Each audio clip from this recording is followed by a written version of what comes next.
Good morning, students. Welcome to online English classes. Today's topic is present continuous tense. Last time we learned present simple tense and about system of tense. इस present continuous tense अपन कहाँ इसका use करते हैं, इस बात को भी अपन ध्यान में रखें।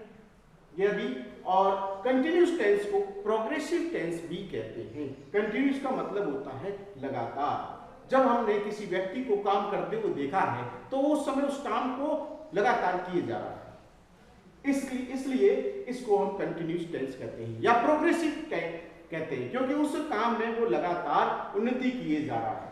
तो जाहिर सी बात है कि ऐसे वाक्यों के अंत में रहा है, रही है, रहे है, हुआ है, हुई है, हुए हैं, ऐसे शब्द आते हैं, जिसके कारण इसको अपन प्रोग्रेसिव टेंस कहते हैं।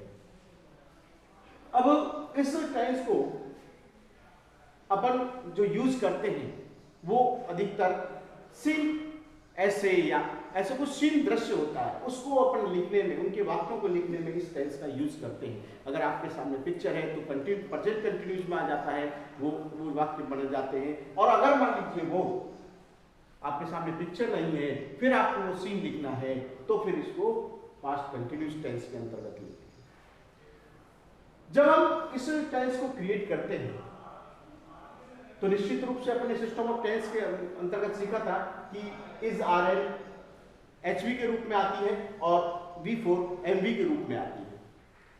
तो स्ट्रक्चर में दृष्टि देते तो सबसे पहले सब्जेक्ट, फिर इज आर एम में से कोई भी एक एचवी आएगी। ही सी इट या एनी नेम्स या सिंगुलर नाउन हो सब्जेक्ट के रूप में तो अपन इज का यूज करते हैं। और यदि प्लूरल नाउन हो और प्रोनाउन हो, यू, वी, दे,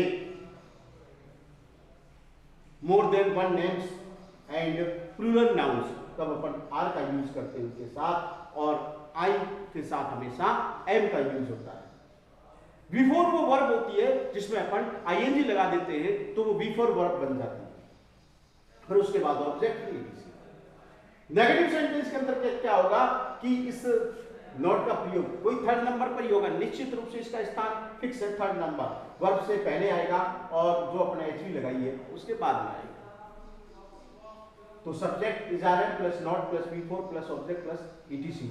इस तरीके से ये स्ट्रक्चर का याद रखना आपको जरूरी है। हालांकि अपने स्ट्रक्चर सोचते हैं कि स्ट्रक्चर कोई नहीं, जिस प्रकार गणित में किसी सवाल को हल करने के लिए सूत्र की जरूरत होती है, उसी प्रकार किसी भी सेंटेंस को क्रिएट करने के लिए आपको वो स्ट्रक्चर के फॉर्मूले आने जरूरी होते हैं। क्योंकि अगर आपको स्ट्रक्चर सही तरीके से याद नहीं है और आप टेंस को सीख रहे हैं, तब आपके लिए बहुत बड़ी दिक्कत आएगी। इसलिए स्ट्रक्चर को एक बार सीखना बहुत जरूरी होता है।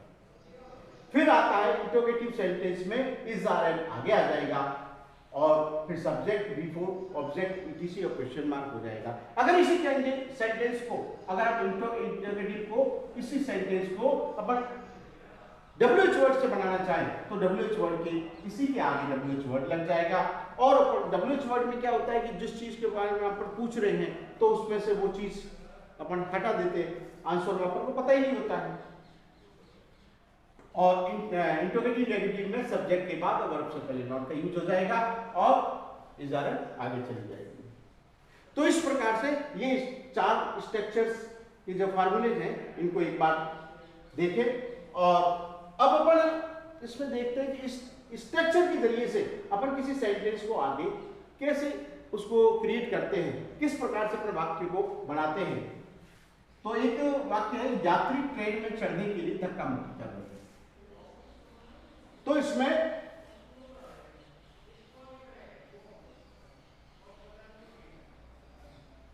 यात्री सब्जेक्ट हो गया, धक्का मुक्की, दो वर्ब हो गई इस सेंटेंस के अंदर, धक्का मुक्की करना और चढ़ना।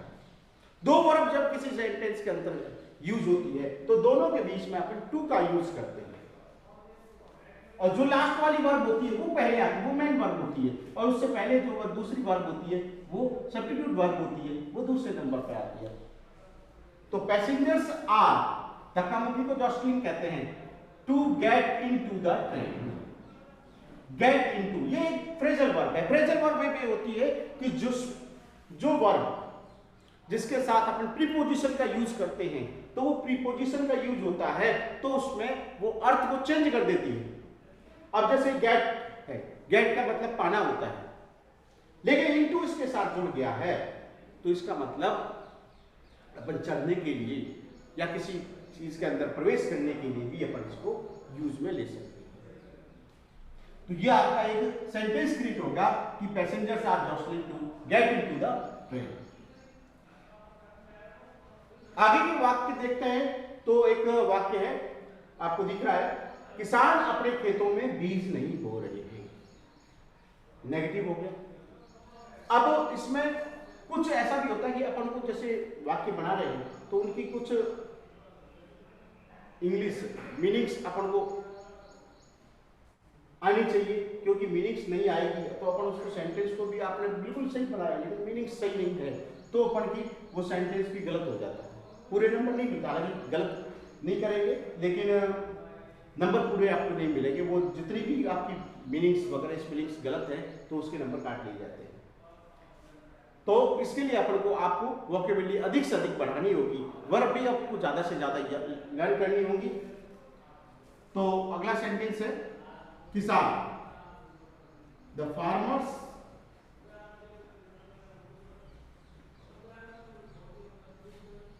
आर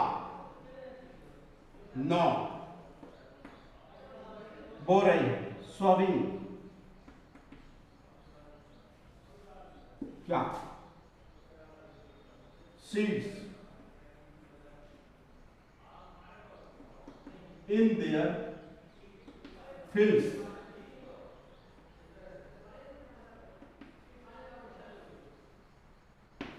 ये एक सेंटेंस बन गया आपका, the farmers are not sowing seeds in their fields. अपन यहां भी चाहे तो द का यूज कर सकते हैं, लेकिन ऐसा नहीं भी करे तो भी गलत नहीं होगा। फिर इंटरोगेटिव सेंटेंस को देखते हैं, तो क्या शिमला में इस समय बर्फ गिर रही है। अब कुछ ऐसे सेंटेंस होते हैं जिसके अंतर्गत अपन को यह पता नहीं चलता है कि सब्जेक्ट क्या है, क्योंकि सब्जेक्ट करने वाला होता है, डूअर होता है, तब ऐसा तो है नहीं। तो इसमें तो बर्फ गिर रही है, कहां गिर रही है? शिमला में, तो शिमला कोई सब्जेक्ट नहीं है और बर्फ गिर रही है तो ये वर्ब भी है। तो ऐसे अगर वाक्य अगर आपको किसी भी पैराग्राफ के अंदर या किसी भी कहीं भी आपको प्राप्त हो तो आप उस समय इट या देयर को सब्जेक्ट के रूप में प्रयोग में ले सकते हैं। या किसी के बारे में बताना हो तो ज्यादातर देयर के रूप में प्रयोग ले सकते हैं, और सिंगुलर में अगर कोई चीज एक्टिविटीज दर्शानी है तो फिर इट का यूज भी कर सकते हैं। तो इसमें क्योंकि अपन इट का यूज करेंगे तो इसमें इज आएगा हेल्पिंग वर्ब के रूप में, इज इट। अब बर्फ गिरने को स्नो कहते हैं तो स्नोविंग हो जाएगा।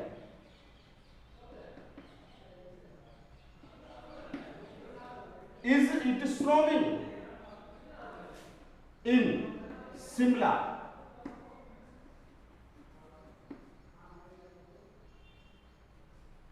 This time.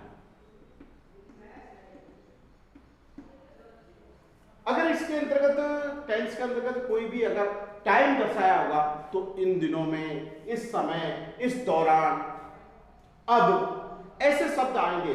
तो जैसे दिस टाइम हो गया, अब के लिए नाउ हो गया, इन दिनों के लिए दिस डेज हो गया, ऐसे शब्द अपन को इसमें दर्शाने होते हैं। तो इनके लिए ऐसे शब्द इसके अंतर्गत यूज होते हैं जिससे अपन ये इंग्लिश के सेंटेंसों में ये पहचान कर लेते हैं कि अगर ऐसे शब्द दिए हुए हों तो उसमें प्रेजेंट कंटिन्यूअस टेंस का यूज करते हैं। फिर एक वाक्य और देखिए, क्या मुख्य अतिथि मंच पर विजेताओं को पुरस्कार नहीं बांट रहे हैं? अब ये क्या हो गया? इंट्रोगेटिव नेगेटिव सेंटेंस हो गया। अब इसमें मुख्य अतिथि तो ये भी सिंगुलर है तो इज आएगा, इज द चीफ गेस्ट।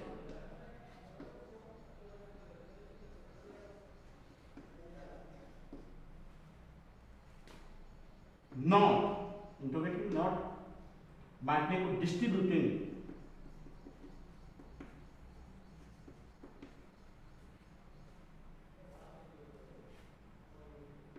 क्या बांटने? पुरस्कार, प्राइज।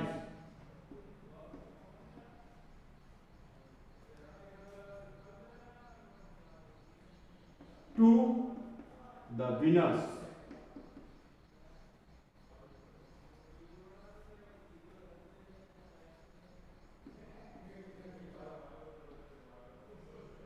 On the stage.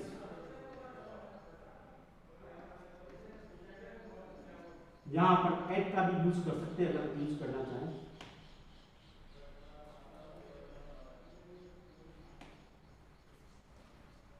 तो इस प्रकार से ये वाक्य हो गया, is the chief guest not distributing the prize to the winners on the stage. तो इस प्रकार से ये सेंटेंस और ज्यादा आप क्रिएट करें और जिससे आपका अधिक से अधिक अभ्यास हो, तो इस टेंस को अच्छी प्रकार से